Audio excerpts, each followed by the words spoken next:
but this time we're going to have a couple of pastors are going to come share with us. And so let me see here. Oh, here we go. Okay, so first up we want to have, we have two pastors. First is Jason Byers. Jason, come on up here. You're from Barnesdale Assembly. Good to see Jason. Let's thank him. And Gerald Strong from Bethel Church in South Dakota. Where are you? Somewhere. I hope. I'm looking for you. Oh, there you are. There you are. No, you're just leaving. That's the guy leaving. So here he comes. Oh, there you are. You're coming. All right, good. Come on up here. Take your time if you need to. Grab a smoke. Just glad you're here, man. Just glad you're here. All right, you guys grab seats. Okay, this is not that time. Sit down. So, of course, we're talking about rural ministry and some of the opportunities and challenges that are contained therein. I imagine there wasn't a whole lot that you just heard that didn't just resonate with your heart, but both of you have chosen a different path, and I think a necessary path as we talk about ministry and mission in rural North America. So talk to me a little about how you're doing this bivocationally. First, I'll start with you. Tell us about your church, and tell us about this whole bivocational journey you're on.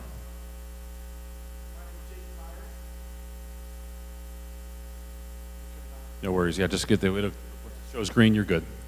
Check. My name is Jason Byers, and I'm a pastor in a small rural community north of Tulsa, about an hour, in a 1,200 populated town called Barnesdale. Go Barnesdale. We run about 70 people on a Sunday. That's my contact. Just small church. I don't even know why I'm up here, but there's so many of you who are in similar situations. When we first took the church, there was no parsonage, there was no money, no board members. We started with about 15 people, and we decided the only way it was going to happen is if we lived in the church in a couple of Sunday school rooms, and we did that for 26 months and just made it work. And so an innovation by necessity was having a job outside of church. So I already had my CDL with a school permit, and what better way to plug into the town than through the lifeblood of the town in the school, the public school system. So I started driving a bus. My wife started substitute teaching, and then that was our injection into the town. And in a month, we knew everybody. Of course, it's not hard in a town of 1,200, but that was it. And since then, the church has recovered, and we've been able to receive a salary, but I'm not giving up my job because now I use it for a mission field. So you're mainly driving bus? Yeah. Okay. Yeah, still drive a bus. Still plan to continue that's all right. Tell us about your story. So I'm in Rapid City, South Dakota. I've been with Bethel Assembly, lead pastor for 5 years. Full time, actually. But I made the decision to be involved in our community, so I serve in our sheriff's office. So I can arrest you and then I can pray for you. But appreciate that option. Yeah, yes. Actually. Yeah, so Thank you. I have continued to do that. We're a church that's running about 600. We have 2 campuses.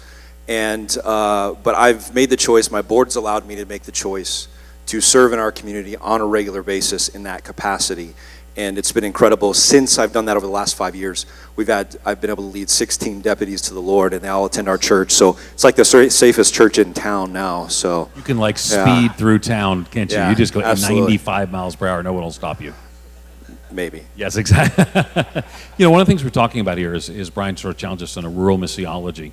And one of our speakers a little later on was planting churches in rural America, in Montana, West Virginia, also Tennessee. And he goes off to China and helps train rural church planters.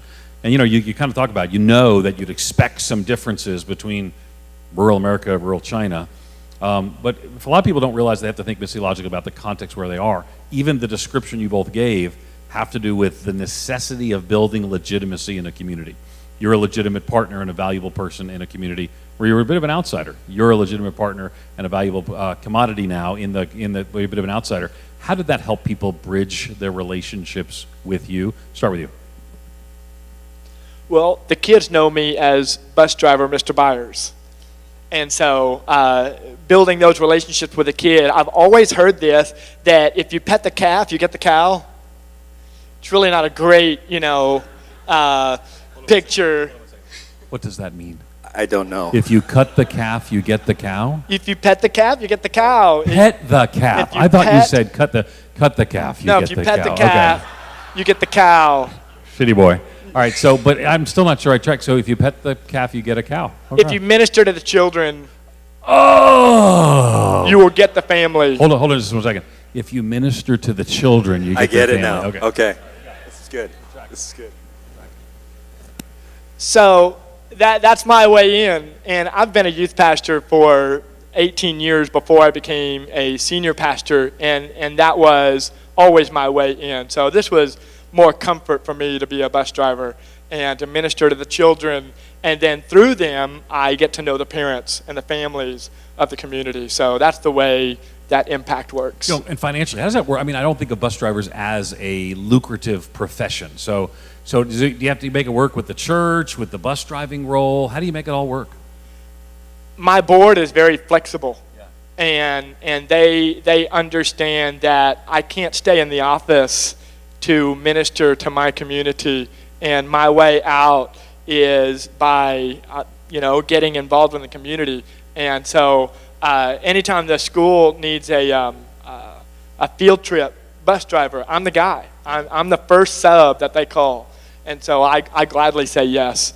And so regular trips are $20 a pop. That's not much. But a field trip, that's where the money is. Cha-ching. That's Yes. helpful to know.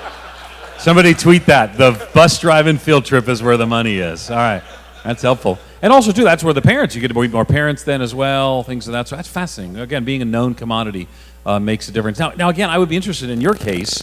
My brother's the district attorney in Charlotte. So I always say, people, if you know my brother, you've been in trouble. And so how do you parlay that into a relationship without scaring everybody? It's a delicate walk. I guess just to tell a story briefly to illustrate the point. We have a field by our church, and typically if somebody's hanging out in that field, it's not for good purposes. So I was actually coming back from the sheriff's office one day to my church office, and I see some people out there. I come up behind them. I get within 3 feet, and they're smoking things they shouldn't be smoking, and it was like out of a movie. What are you doing? We're doing drugs. And how much do you have in the bag? A lot. So they gave me permission to search the bag, and I love how you immediately go into cop mode. Have you been doing drugs? Yes. They gave me permission to search. Of course, yes, they gave you that's permission. critical part in the and process. You had a baton in your hand at the time. Don't want to violate Sure, anybody's officer. constitutional rights. In searching that scale, baggies, everything, and we have a school right across the street. We do after-school programming. So I immediately called for a unit. I put them in cuffs, and I called my youth pastor out, and he starts witnessing to them and praise. While they're in cuffs, Yes. unable to move. Yes. I want to I join mean it your when I church say we right arrest you and then now. pray for you. So, anyway, so the young lady specifically, she was put in the back of the squad car. My youth pastor had prayed with her. Later that week, she had gotten out, and she had contacted my youth pastor on Facebook. She comes to church the following weekend. She didn't yet realize I was the pastor, and she's sitting next to the youth pastor, and she looks down, and she sees me worshiping, and all the color left her face. But then when I got up and preached, my wife preached that day, but she gave her heart to the Lord that day, and the next weekend she was baptized. And so we've become a community that you might have had a bad decision, a bad choice, and there's ugly things out there that we don't like to talk about or notice, but there's a redemptive God.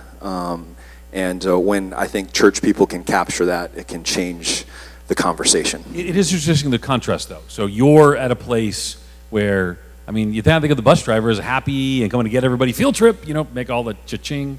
You're kind of in the place where it might be a little bit more negative, but you turn it into a positive.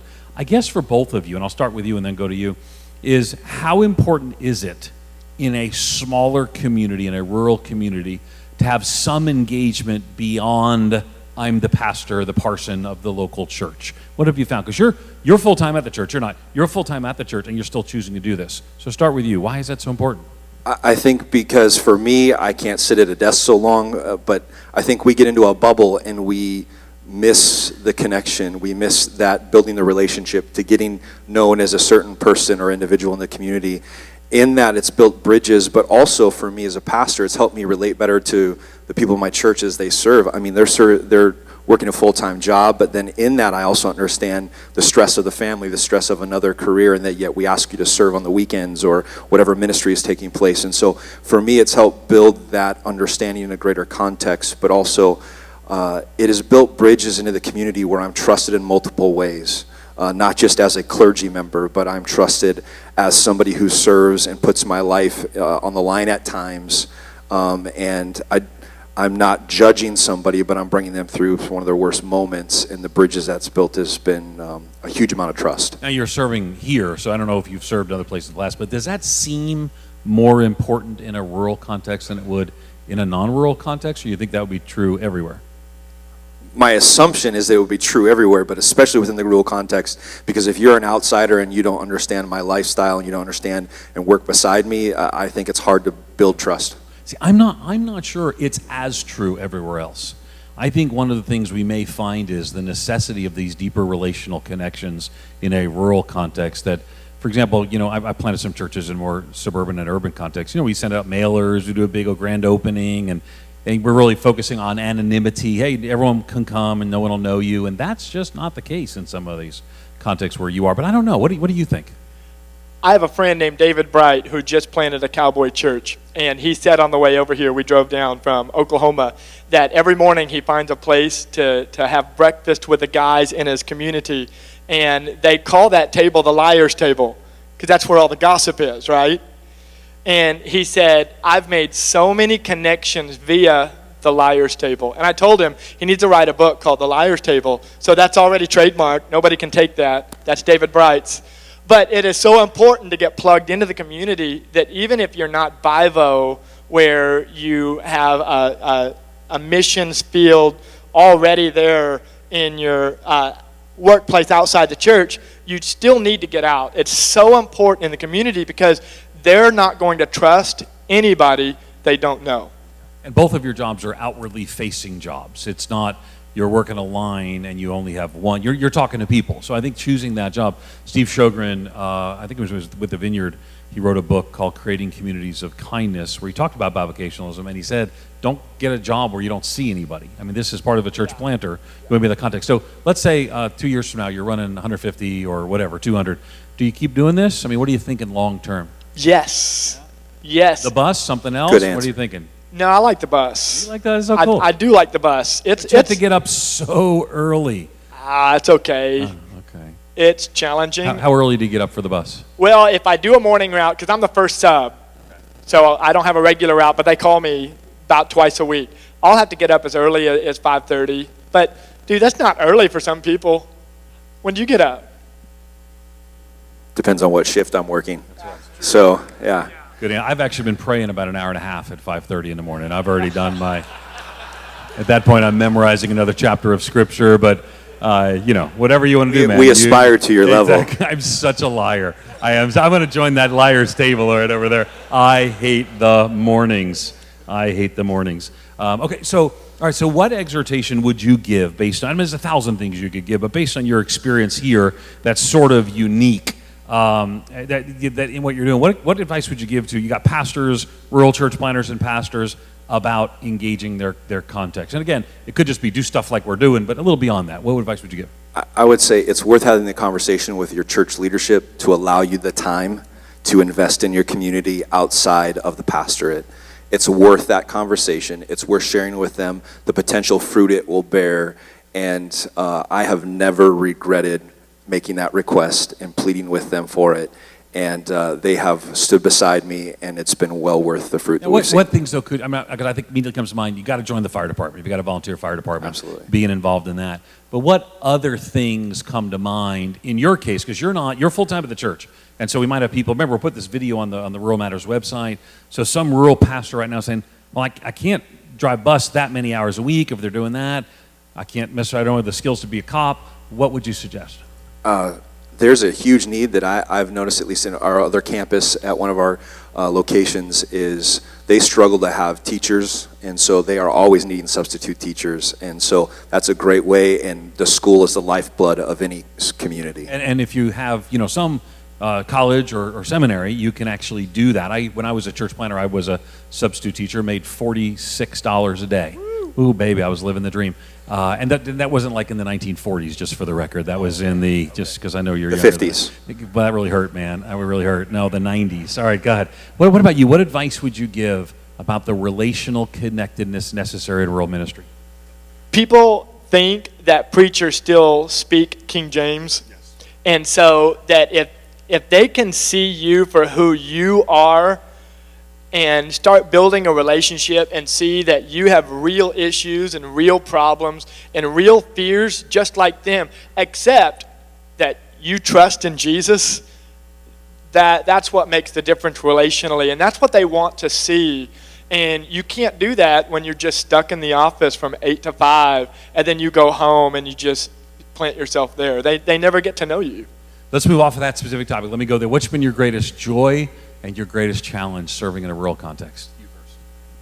My greatest joy is also my greatest challenge in that's I overcommit. I get overly involved, and I want to say yes to it all. And that's been my Achilles heel. I've had to learn how to trim that up and say no to a few things, but I love getting involved. That's my joy, is getting to know people, is pastoring the community. Pastoring the community. How long have you been there now?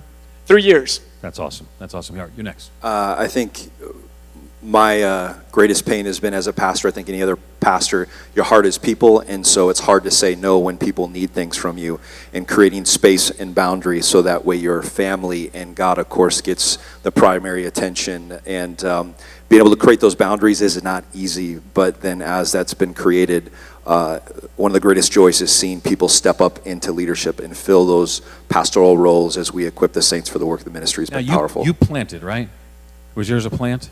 Or no, we're a church. Established churches. Yep, and then we've added a campus. You added a campus, so you planted the campus, and you were an established church as well. Older churches, been around a long time. How long for you? About 90 years old. Wow, okay, and it was down to how many? 15. Okay, so wow, that's quite a turnaround. What about for you? We've been 68 years old this year. Wow, okay, so when you look at kind of the journey, you hear a lot of people talking about church planting, church revitalization. Would all of your answers fit in both contexts, or would you think, no, I might do it differently if I was planting? What do you think? I think there's some things I would do differently. We've been pretty much a revitalization, and then planting it, it's definitely harder to bring something back to life than to give birth to something. It's almost easier to plant in many, many contexts. What about for you? I agree. Sometimes you got to go slow and concentrate on loving the people that are there. And sometimes there's hurts, sometimes there's things that you've got to fix, and that takes time. Yeah, it's a good word. Hey, listen, we're so thankful for the both of you and your ministries and being here. Would you join me in thanking them?